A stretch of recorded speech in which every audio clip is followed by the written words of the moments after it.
네, 안녕하십니까? 네, 요즘 세상에 일어나는 여러 가지 일들로 인해서 많이 어려운 시간을 보내고 계시죠?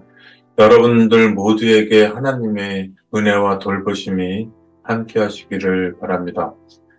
네, 오늘은 그동안 우리가 그 고난에 대한 얘기를 많이 나눴는데요.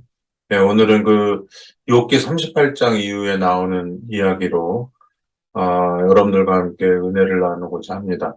네, 욥기 38장은 그 이전에 욥이 그 하나님과 그 사단 사이의 대쟁투에 끼어서 까닭 모르는 어떤 고난을 당하게 되었죠.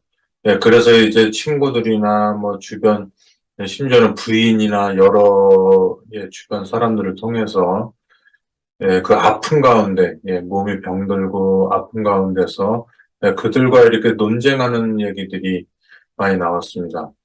그리고 이제 욥 자신이 또 하나님께 왜 자기에게 이런 일이 닥쳤는지 궁금해하고 또 이 아픔, 되게 괴로움 속에서 이렇게 하나님을 부르시는 장면이 많이 나왔는데요. 드디어 38장에는 하나님을 직접 뵙게 된 거죠. 그래서 여기 오늘 욥기 38장 1절에서 7절까지만 보도록 하겠습니다. 뭐 그 외에 42장까지 얘기가 많이 있지만, 그거는 제가 성경절을 다 안 읽고 그냥 중간에 언급으로 하도록 하겠습니다.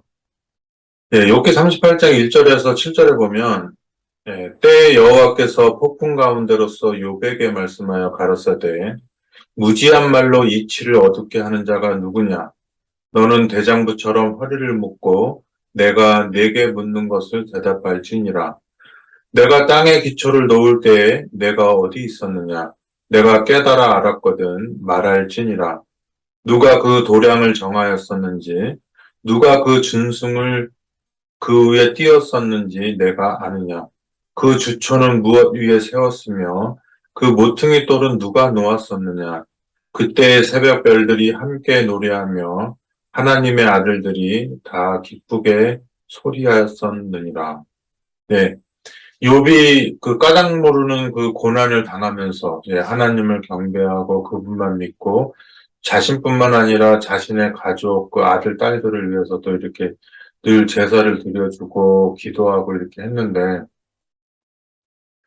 그가 이제 동방의 의인으로 알려져 있고 많은 사람들도 그가 하나님을 경배하는 걸 알았죠. 그 친구들도 알았기 때문에 내가 하나님을 경배하면 복을 받을 것인데 왜 이렇게 저주를 받느냐.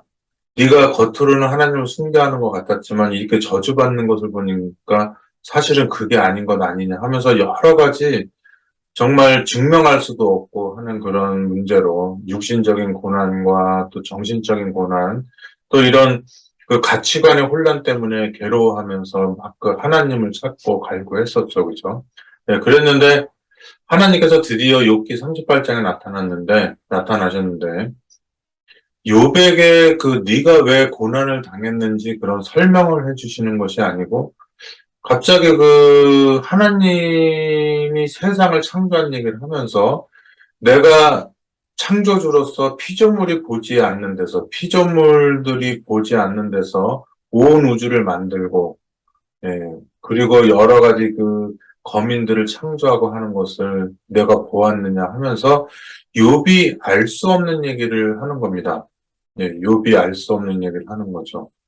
보통 너가 왜 고난을 당했고 사단과 나 사이에 대쟁투가 있었는데 거기에서 악인을 죽이는 것이 아니라 지금 너처럼 그 나를 이렇게 조건 없이 경배하는 것 같은 애들이 있는데 사단이 그런 너가 나를 경배하는 것이 어떻게 진실된 마음으로 하는 것이겠느냐, 뭐 주고받는 것이 있으니까 하는 것 아니겠느냐 해서 너의 그 무조건적인 나에 대한 경외함을 그가 이렇게 나한테 그런 시험을 걸어왔기 때문에 내가 너에게 사단의 주장이 아니라는 걸 증명하기 위해서 너에게 보통 사람으로는 견디기 힘든 재앙을 내렸다.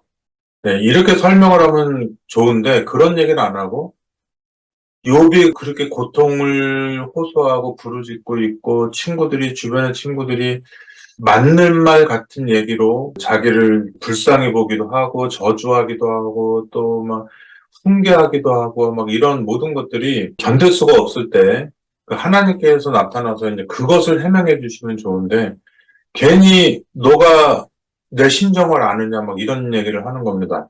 뭐 저도 우리 어머니를 통해서 그런 얘기 잘 알죠. 어렸을 때 네가 아무리 어려도 어찌 뭐 그거를 모르냐고 하면서 뭐 그 어머니가 그렇게 고생을 하고 살아왔지만 말로 표현을 하지 않았는데 어머니가 돌아가신 이후에 제가 이제 저도 아들, 딸을 기르는 아빠가 되면서 그 어머니께서 하시지 않은 많은 말들을 이제 알게 되는 거예요. 그리고 그분이 왜 내가 억울하게 생각하고 왜 나는 소외당하는 것처럼 생각하고 다른 형제에 비해서 좀 대접을 못 받는 것 같은 생각이 들고 하는 모든 것들이 그 당시에 왜 어머니가 설명을 안 해주고 그렇게 답답해만 하고 또 이게 동문서답 같은 얘기를 많이 했나 이런 생각이 들어요. 예, 그런데 그 어머니가 이렇게 혹독하게 하고 하는 것들이 오히려 이게 시간이 지나면은 형제들의 입장에서는 이상하게 나한테 신경을 많이 쓰고 나를 괴롭히고 그렇게 혹독하게 훈련시키고 하는 모든 것들이 그분의 마음 가운데 가장 애착이 있었기 때문에 그렇게 했다는 생각이 이제 제가 그분 돌아가신 후에, 어머니가 돌아가신 후에 그 아이들을 기르면서 알게 되는 거죠.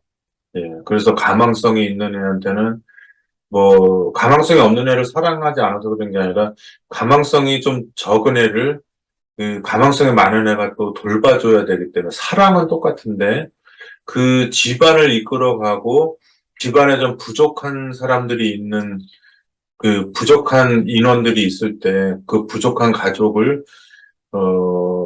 맡기고 보살필 수 있는 부모가 떠난 후에 예, 그런 사람 그런 거를 기대하기 때문에 이 능력 있는 자녀에게 더 기대가 많고 더 그를 혹독하게 그에게 훈련을 시키고 이렇게 교육을 시키고 예, 하는 겁니다. 그런 것들이 이제 그런 대우를 받는 자녀들한테는 예, 고난으로 여겨질 수 있게 되는 것이죠. 예, 그래서 여기 보면은요, 하나님께서 그 요백에 나타나셔서 내가 이 세상을 만들 때 땅을 만들고 하늘을 만들고 그다음에 우주에 존재하는 별들을 다 만들어서 또 그런 모든 별들을 온갖 거리를 맞추고 질서 있게 움직이게 하고 하는 그런 모든 것들을 네가 아느냐. 그리고 너가 이 지구가 만들어졌을 때를 아느냐.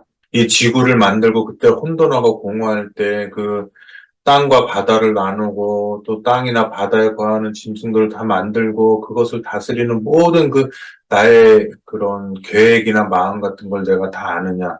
예. 피조물들은 알 수 없다는 거죠. 예. 그런 얘기를 하는데 내가 그런 모든 것들을 만들었을 때 너가 옆에 있었다면 이 어떤 설명을 해도 네가 알아들을 수 있지만은 네가 태어나기 전에 모든 것이 있었는데 그런 모든 세상을 창조하고 창조했던 모든 것들을 운영하고 그 안에 있던 어떤 존재들이 있었는데 그 존재들이 당신과 함께하고 그 중에 일부가 당신한테 반역을 하고 떠나서 그 싸우게 되는 배경 속에서 너가 창조되고 하는 그런 모든 것들을 아느냐. 예. 그런 것들을 설명한다 할지라도 모르는 거죠. 예, 다니엘 12장에 내가 너한테 설명해도 모르니까 너는 일단은 편히 가서 너의 수명을 다하고 너의 이 땅에서 삶이 맞춰지면 너는 그 안에서 쉬면서 마지막을 기다려라. 뭐 이런 얘기가 있는 거죠. 예, 그래서 이제 고난을 당하는데, 예, 요번에 제가 고난 얘기를 많이 하는데, 예, 고난도 이렇게 두 가지가 있죠. 고난이 다 똑같은 고난이 아닌 것을 어떻게 알 수 있냐면, 베드로전서 2장에 보면은, 19절에서 25절에 보면, 애매히 고난을 받아도 하나님을 생각함으로 슬픔을 참으면 이는 아름다우나, 죄가 있어 매를 맞고 참으면 무슨 칭찬이 있으리요. 오직 선을 행함으로 고난을 받고 참으면 이는 하나님 앞에 아름다우니라. 예, 고난도 두 가지가 있죠. 애매히 고난을 받는 게 있고, 예, 여기 뭐 애매하게 고난을 당하는 거죠. 죄가 없는데 공평하지 못하게 고난을 당한다 이 말이죠. 예, 그리고 또 하나는 뭐냐면 죄가 있어 매를 맞고 참는다 그게 있어요.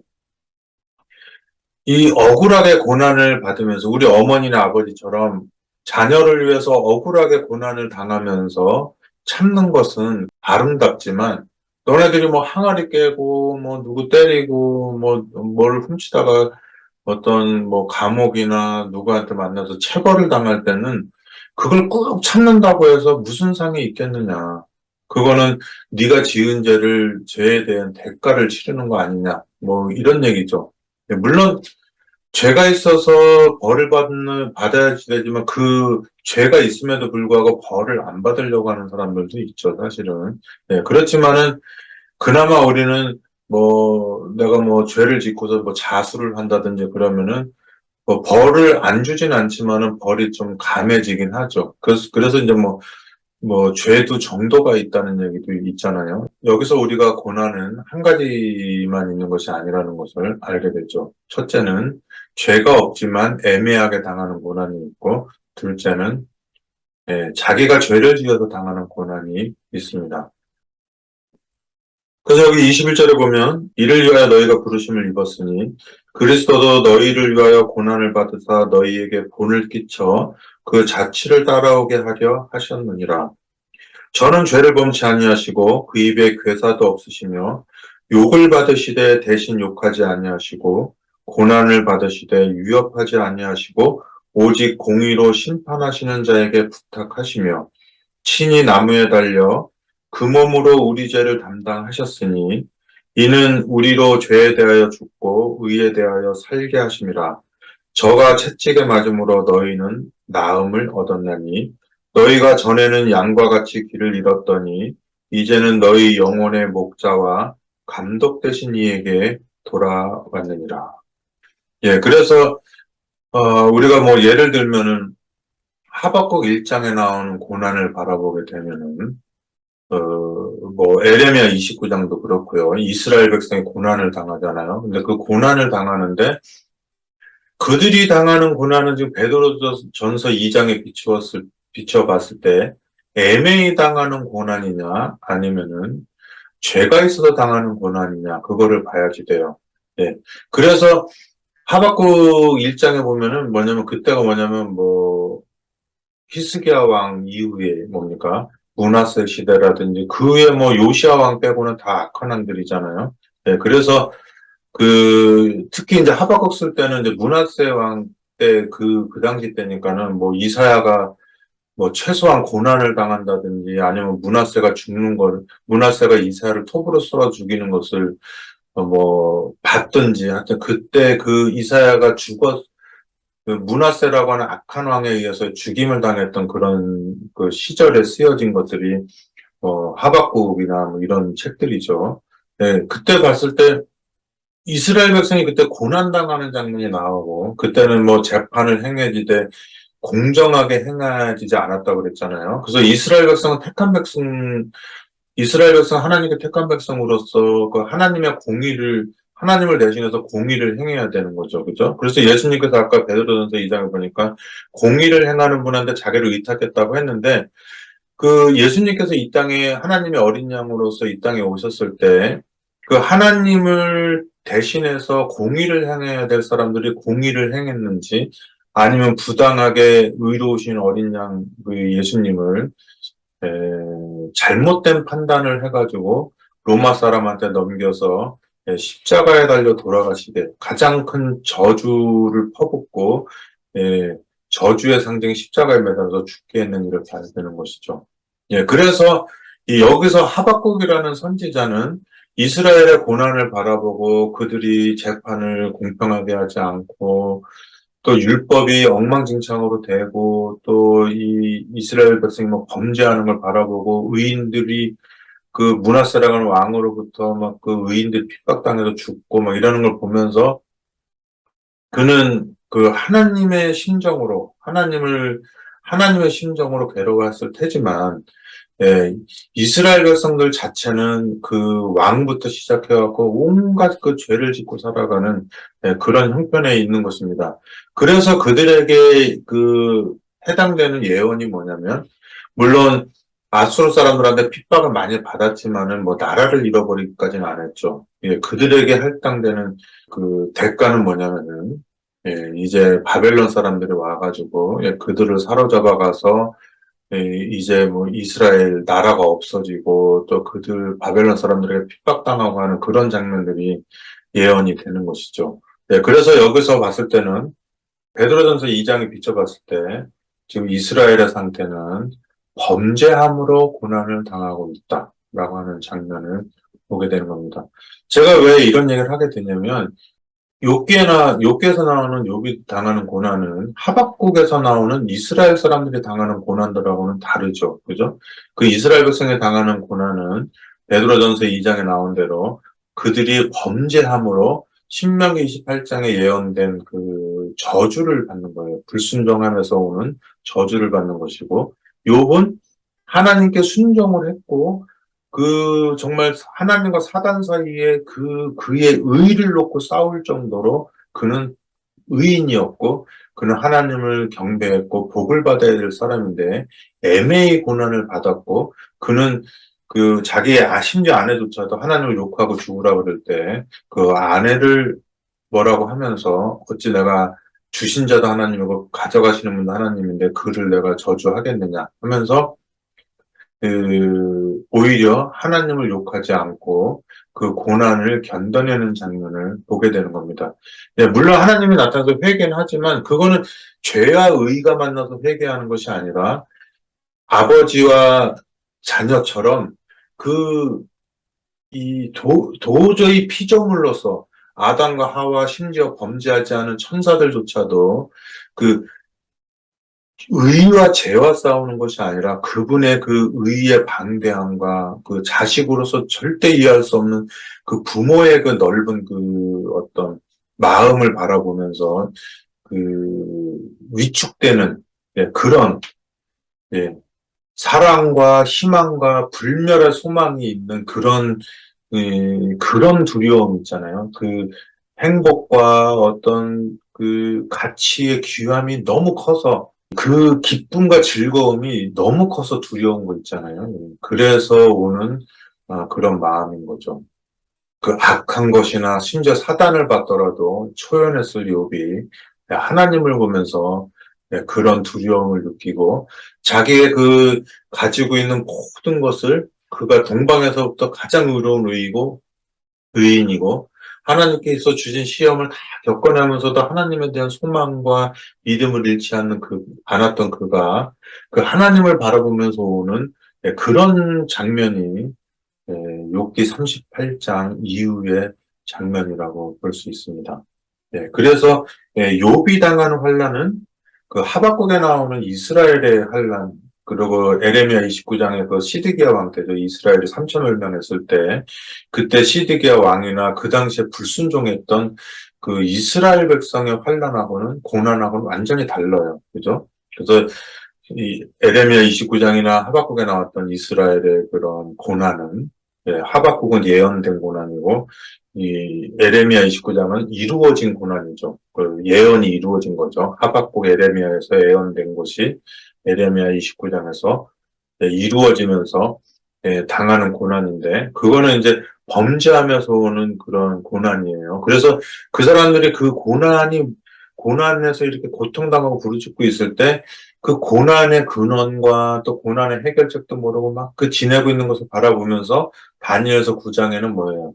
그 욥처럼 고난을 당하고 있는 다니엘이 지금 이스라엘 백성에게 내려오고 있는 이 재앙들이 합당하다 이거예요. 그것이 신명기 28장에 예언된 대로 여호와의 율법에 기록된 대로 공의는 하나님께 돌아가고 재앙은 우리한테 오는 것이 합당하다 이거죠. 공의롭다 이거죠. 그리고 우리가 순종하면 하나님께서 복을 주고 불순종하면 저주를 내리는데 그 상태가 왔는데 우리는 그것도 깨닫지 못하고 하나님께 간구하지를 못한다 이거예요. 역대하 6장에 나오는 대로 에레미야 26, 레위기 26장에 나오는 대로 하나님께 그 간구하며 기도해야 되는데 기도조차도 못할 정도가 돼 있다 이거죠. 그래서 하나님께 범죄했을 때 끌려간 곳에서 성전을 향해서 기도하면 용서해 준다고 했는데, 용서의 기도도 못하니까 멸망당해야죠. 그렇지만은, 그것조차도 다니엘이라고 하는 의인이, 그가 뭐 심장이 찢어지는 고통을 가지고, 다니엘서 9장에 기도를 하죠. 예. 사자굴에 들어가는 그런 엄청난 그런 벌을, 엄청난 그런 법령을 두려워하지 않고 오직 하나님과 그의 백성들을 위한 그러한 두려움을 가지고 하나님의 백성이 멸망당하는 그런 가슴 아픔과 두려움을 가지고 하나님께 예루살렘 성을 향해서 하루에 3번씩 기도하는 그런 장면이 나오게 되는 것입니다. 그래서 매매의 고난을 당한다는 건 이사야, 하박국, 다니엘 이런 사람들이고, 그리고 심지어 이스라엘 사람들은 범죄에서 고난을 당하는데 그 그들이 그 상태에서 회개하고 하나님한테 기도해야 되는데 그것조차도 몰라서 못하기 때문에 그들을 다니엘이라고 하는 그런 존재를 욥과 같은 다니엘 그런 존재를 바라보면서 하나님께서 아, 다니엘의 기도를 들어주는 거죠. 이스라엘 백성을 위한 중보의 기도를 들어주는 장면이 나오는 겁니다. 물론 욥의 기도라든지 다니엘의 기도는 궁극적으로 십자가에서 발했던 우리 예수님, 저들의 저를 용서하시라고 하는 용서의 근원 되시는 창조와 구원의 근원 되시는 이의 용서로 말미암아 완전히 그 일이 이루어지는 것입니다. 제가 욥기 38장에 그러잖아요. 하나님께서 욥기 38장에 무지한 말로 이치를 얻게 하는 자가 누구냐? 너네들이 피조물인데 내가 우주를 만들 때 너네가 있었느냐? 너네가 집을 만들듯이 내가 태양과 지구와 달의 거리를 다 맞춰서 그것에 줄을 매달아서, 물론 인간적인 표현입니다. 예. 건축할 때 줄을 매달려면 이렇게 수평으로, 이렇게 수직으로 내려오죠. 예, 거기에 맞춰서 이렇게 벽돌 쌓아서 올라가잖아요. 예, 그런 것처럼 그런 준승이라든지 누가 이렇게 도량, 이게 다 측량해가지고 이런 모든 것을 만들었을 때 너희가 있었느냐? 내가 너희를 가질 때 내 심정을 아느냐? 너희들을 낳고 기를 때 네가 울고 울부짖을 때 젖을 먹이고 네가 자라나가면서 학교 보내고 했던 모든 것들을 네가 그 사연을 아느냐? 알았거든 말할지니라. 막 이랬을 때 그 하나님만이 느끼는 고통과 하나님만이 가지는 그런 고난, 이런 것들을 이야기할 때, 아마 욥은 자기가 당한 고난의 왜소함을 봤을 수도 있을 거예요.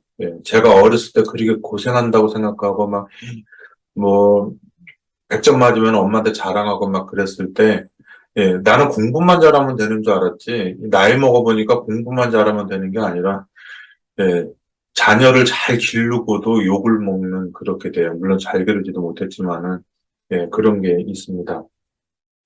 그래서 그렇게 얘기할 때 거기 내가 이 세상을 만들고 땅을 공간에 매달고 거기에 뭐 땅과 바다를 나누고 궁창을 나누고 새를 만들고 물고기를 만들고 들짐승들을 만들고 그다음에 사람을 만들고 했을 때 그때 사람을 만들 때 모든 인자들이 기뻐했느니라. 그런 모든 것들을 만들고 있을 때 너는 없었는데 네가 지금 그 내 마음을 아직 모를 것이다. 너가 나중에 그리스도의 나의 고난을 다 겪고 난 다음에는 그때는 얼굴과 얼굴을 대면하는 것처럼 나를 보고 그 마음이 뭔지 알 것이다. 마치 어머니가 나를 그렇게 현실적으로 나를 직접적으로 기를 때는 못 느끼다가 그 기름이 끝나고 내가 우리 어머니랑 상관없는 우리 아들, 딸을 기르면서 그 어머니께서 그때 하지 않으셨던 그 수많은 말들이 지금 깨닫게 되는 것처럼 그렇게 깨닫게 되는 거죠. 우리도 예전에 하나님을 모를 때 당하던 여러 가지 고난이 있었는데 하나님을 믿고 살아가면서 나도 누군가를 전도하고 하면서 그제서야 우리 하나님의 마음을 알게 되는 거죠. 아, 그때 스데반이 이런 마음으로 죽었구나 하면서 그 스데반이 죽어갈 때 했던 그 말을 사도 바울도 그때 죽였던 사람이 이제는 죽임을 당하면서 스데반의 마음을 알고 그가 왜 하나님의 보좌를 바라보고 어린 양을 바라봤는지 하늘이 열리고 그 하나님의 보좌 어린 양을 보게 됐는지 알게 되는 거예요. 그게 공간적으로 봤을 수도 있겠지만은 그것보다는 예, 하나님의 마음을 그 하나님이 하시는 그 행동과 그런 삶을 살아가면서 그 이사야 53장에 나오는 그 어린 양의 마음을 알게 되는 거죠. 그래서 베드로전서 2장도 쓰는 거죠. 예, 우리의 죄를 짊어지고 가는 양에 대해서 얘기를 하게 되는 겁니다. 그래서 잠언서 8장에 보면은 그 욥기 38장에 대한 답이 있습니다. 여호와께서 그 조화의 시작, 곧 태초에 일하시기 전에 나를 가지셨으며 만세 전부터 상고부터 땅이 생기기 전부터 내가 세움을 입었나니 아직 바다가 생기지 아니하였고 큰 샘들이 있기 전에 내가 이미 났으며 산이 세우심을 입기 전에 언덕이 생기기 전에 내가 이미 났으니 하나님이 아직 땅도 들도 세상의 진토의 근원도 짓지 아니하셨을 때라. 그가 하늘을 지으시며 궁창으로 해면에 두르실 때에 내가 거기 있었고 그가 위로 구름 하늘을 견고하게 하시며 바다의 샘들을 힘있게 하시며 바다의 한계를 정하여 물로 명령을 거스르지 못하게 하시며 또 땅의 기초를 정하실 때에 내가 그 곁에 있어서 창조자가 되어 날마다 그 기뻐하신 바가 되었으며 항상 그 앞에서 즐거워하였으며 사람이 거처할 땅에서 즐거워하며 인자들을 기뻐하였었느니라. 예, 잠언 28장에는 참 신기하게도 욥기 38장에 대한 답을 주는 것과 같은 그런 내용 기록되어 있죠. 이래서 성경이 참 신기한 겁니다. 욥기 38장에는 욥이 하나님이 창조하실 때 욥이 그 자리에 없었음을 보여주는 것이라면요. 예, 잠언 28장은 욥기 38장에 나오는 것을 마치 대답이라도 하듯이 하는데 당연히 이 잠언서를 쓴 솔로몬이 욥도 안 있었는데 욥보다 훨씬 나중에 태어난 그 솔로몬이 거기 있었을 리가 없잖아요. 그래서 솔로몬이 이 글을 기록했을 때는 분명히 그 여기에 28장에 나오는 존재가 자기가 아니면 분명히 아는 거죠. 우리도 알고 물론 솔로몬이 하나님이 이 세상을 창조했을 때 있었을 리가 없잖아요. 그 자리에. 예, 그래서 잠언 28장에 나오는 이 얘기는 바로 우리 예수님에 대한 얘기가 되는 것이죠. 예, 욥기 38장에 있는데 당연히 하나님으로서 하나님이 세상을 창조했을 때, 온 우주를 창조했을 때 있으셨지만은 예수님이 이 땅에 내렸을 때는 그분도 우리와 같은 사람이죠. 오히려 솔로몬보다 뭐 천년 후에 태어난 사람이잖아요. 천년 가까이 후에. 예. 그렇지만 그 예수님이 하신 말이 뭡니까? 내가 아브라함 전에 있었다 그러고 내가 세상을 창조했다 그러고 예, 하나님의 아들이라고 하는 그리고 자기가 신성이 있다고 하는 것들을 제자들한테도 그렇고 공공연히 얘기를 하셨죠. 예, 그런 것처럼 이 땅에 있는 모든 사람들은 범죄하지 않은 아담 하와를 비롯해서 뭐 천사들까지라도 우주가 창조되기 전에 있었다고 말할 수 있는 존재는 없죠.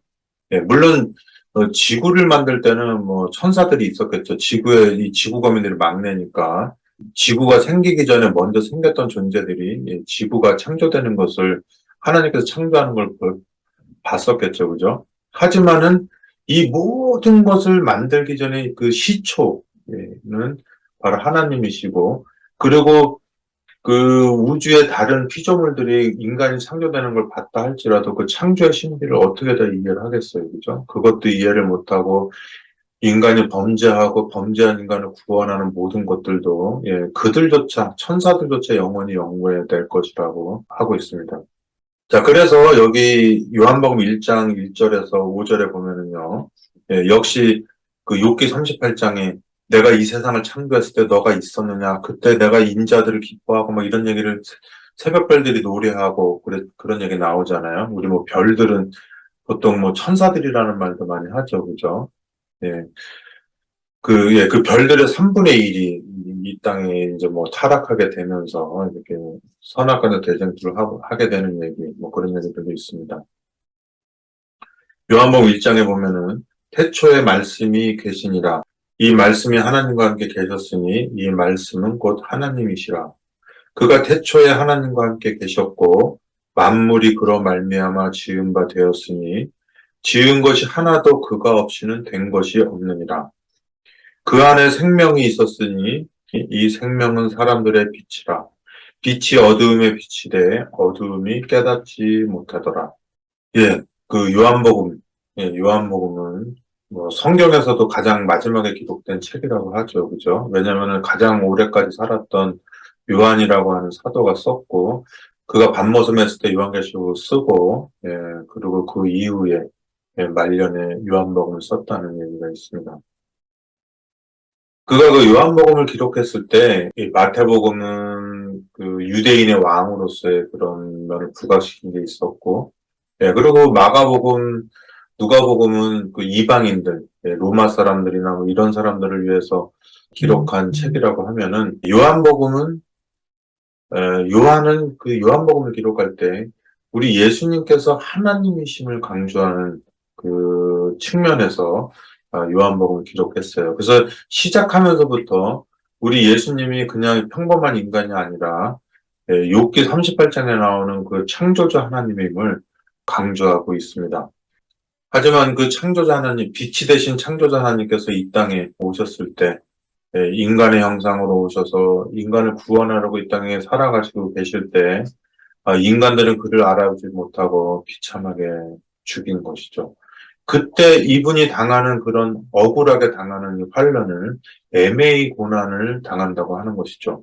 네, 그래서 이 아까도 말했지만 고난이 두 가지가 있는데 범죄함으로 당하는 고난, 하박국이나 에레미야서에 나오는 그 이스라엘 사람들이 당하는 고난은 범죄함으로 당하는 고난이고, 그리고 예수님이나 다니엘이나 욥이나 이런 분들이 당하는 고난들은 하나님은 하나님대로 인간은 인간대로 범죄하기 전에 아담은 아담대로 범죄한 후에 아담은 아담대로 자기가 자기에게 분정된 만큼의 어떤 일을 행하면서 그들의 의를 이루고 있던 사람들이니까 존재들이기 때문에 그들이 당하는 환란은 그 신명기 28장에 나오는 그런 공평한 그 상벌이 아니라 하나님의 명령을 따랐음에도 불구하고 당하는 환란이기 때문에 애매히 고난을 당하는 것입니다.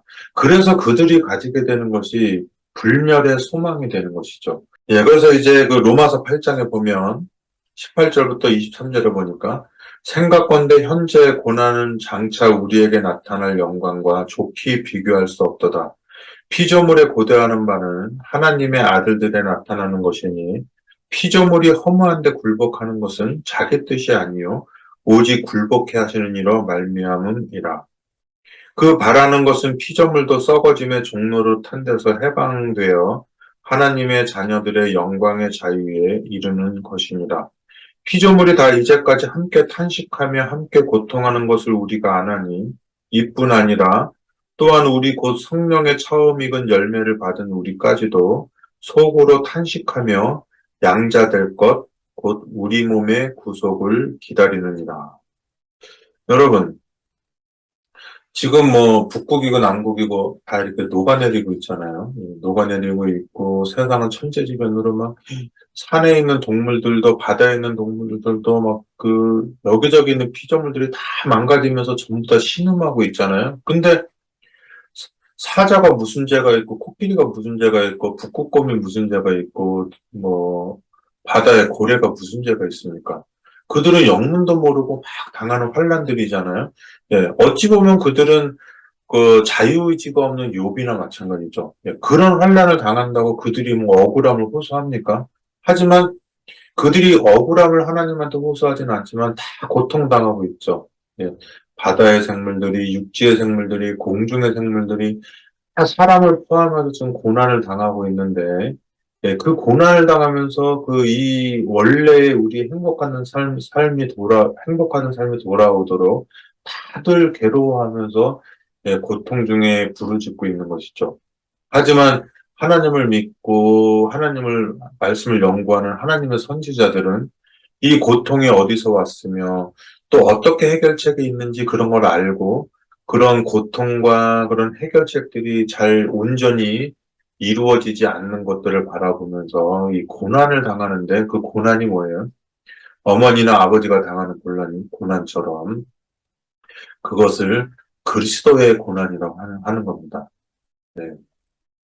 이스라엘 백성들이 범죄하면서 당하는 고난이 있고 다니엘이나 하박국이나 에레미야처럼 자기네들은 하나님을 올바로 경배하고 잘 살고 있지만, 그래서 행복한 게 아니라, 그래서 신명기 28장에 복을 받아서 행복한 것이 아니라, 그들이 받는 복과 상관없이 자기의 자녀 같은, 자기의 피와 살 같은 백성들이 당하는 고난을 바라보면서 자기네들의 순종이 아무것도 아닌 거를 여기고, 오직 자기의 자녀와 이스라엘 백성의 행복을 바라보면서 그들의 행복의 척도를 가늠하는 것처럼, 그런 고난을 당하는 것을 바로 그리스도의 고난이라고 하고, 그 그리스도의 고난을 지금 채우고 있는 걸 그리스도의 남은 고난을 채운다고 이렇게 하는 것입니다.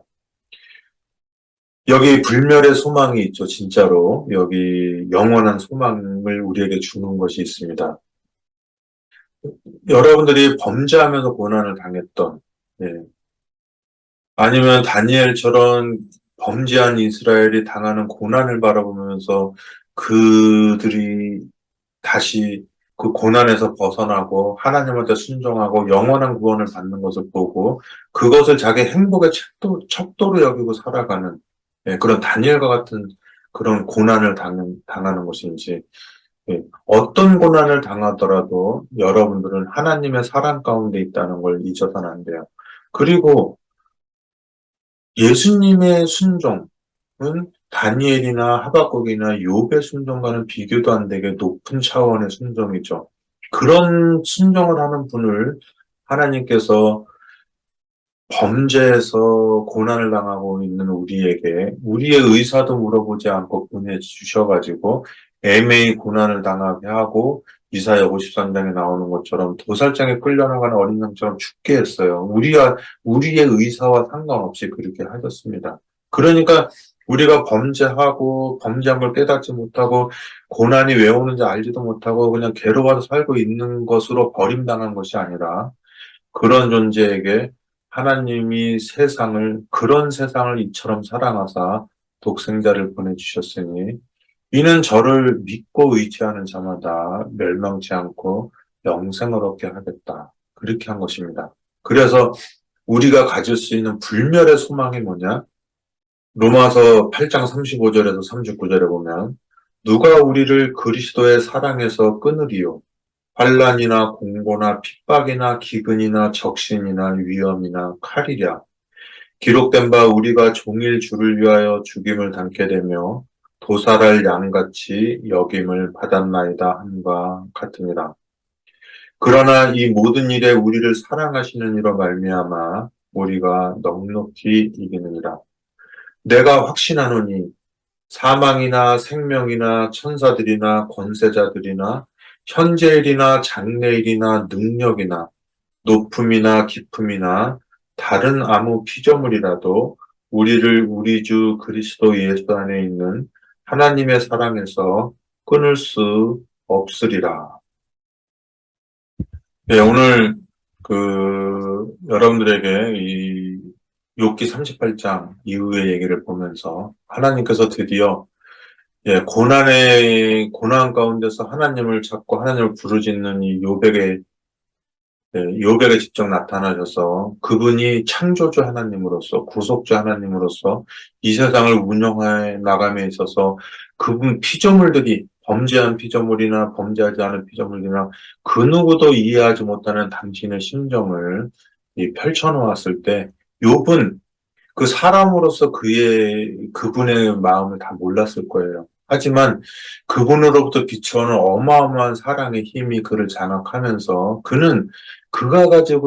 오히려 그가 가지고 있는 의 때문에 하나님 앞에서 더 회개를 하고, 그분에게 눈물을 더 흘렸을 수 있을 것입니다. 오히려 욕과 같지 않은 그런 죄인들은, 오히려 하나님의 사랑을 모르고 또 심지어는 자기를 위해서 이 땅에 오신 구속주를 오해하고 욕심으로 그를 십자가에 못 박고 이렇게 하는 장면을, 그런 짓을 하게 되는 거죠. 우리 예수님께서는 욥과 같은 사람, 다니엘과 같은 사람들을 위해서 이 땅에 오신 것이 아니라, 당신이 이 땅에 오시기 전에 욥과 같은 사람, 다니엘 같은 사람, 모세 같은 사람을 예레미야 같은 사람, 하박국 같은 사람들을 보내서, 임시로 보내서 겨우겨우 그들이 눈에 보이지 않는 하나님을 그들을 통해서 보게 하시고, 나중에 예수님께서 친히 내려오셔서 다니엘이나 요셉이나 그 욥이나 이들이 할 수 없는 그 위치, 그런 높은 그 위치에 서셔서 우리 이 세상에 있는 범죄하고 고난당하고 그런 죄와 고난과 이런 사연을 모르고 하나님을 오해하고 대적하고 있는 모든 사람들을 위해서 이 창조주적 사형과 그런 애통함을 가지고 돌아가셨던 그분을 바라보게 되는 것입니다.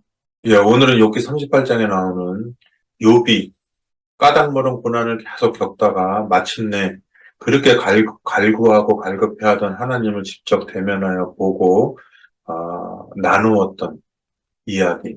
특히 하나님께서 욥에게 했던 피조물들이 절대 이해할 수 없는 그 당신만의 그 사형과 당신만의 사역을 이야기하는 모든 것들을 바라보면서 그 안에서 우리 범죄한 인간, 이 땅에 밑도 끝도 없이 태어나서 죽음의 길로 가는 길에 여러 가지 그 또 고난을 많이 겪고 하는 그런 모든 사연들을 살펴보고 그들이 어떻게 하나님에 대한 소망을 가질 수가 있는지, 심지어 그들이 범죄하는 가운데 있고 그런 하나님을 발견하지 못하고 소망이 없더라도 그런 피조물들을 더 많이 사랑하셔서 그들을 위해서 그 창조주적, 구속주적 사랑을 가지고 고통당하고 슬퍼하고 말할 수 없는 탄식으로 간구하시는 하나님의 심령을 살펴봤습니다.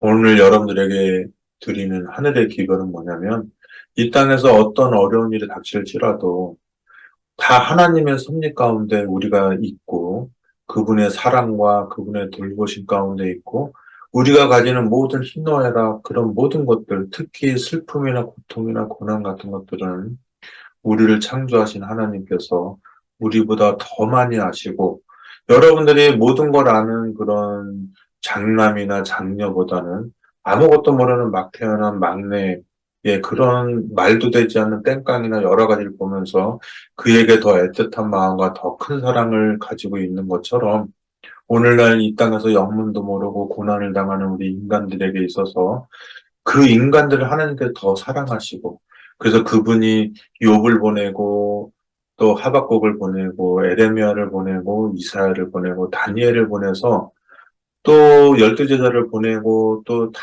그 하나님의 심정 비슷한 사람들을 보내서 그 더 사랑하는 우리를 보살펴 줬지만 그것으로도 그 하나님은 만족하지 못하셔서 온 우주에 그것만큼 큰 사랑이 없는 그걸 소유하고 계시는 우리 예수님을 이 땅에 보내셔서 우리를 위해서 돌아가게 하시고 애매히 고난당하게 하시고 또한 그런 것들을 깨닫지 못하고 또 간구조차 할 줄 모르는 우리를 위해서 주여 저들의 죄를 용서하시라고 했던 그 예수님의 사랑, 그것을 여러분들이 깊이 받아들이시고 그것을 깊이 여러분들이 마음에 간직하시고 그리고 이 시대를 살아가시면은 여러분들 마음 가운데 있는 소망, 삶에 대한 영생에 대한 사랑에 대한 소망이 꺼지지 않고 영원히 하늘나라 갈 때까지 타오를 수 있을 것입니다. 자, 여러분 오늘의 말씀은 이것으로 마치고 또 다음 시간에 더 은혜로운 말씀으로 만나 뵙도록 하겠습니다. 감사합니다.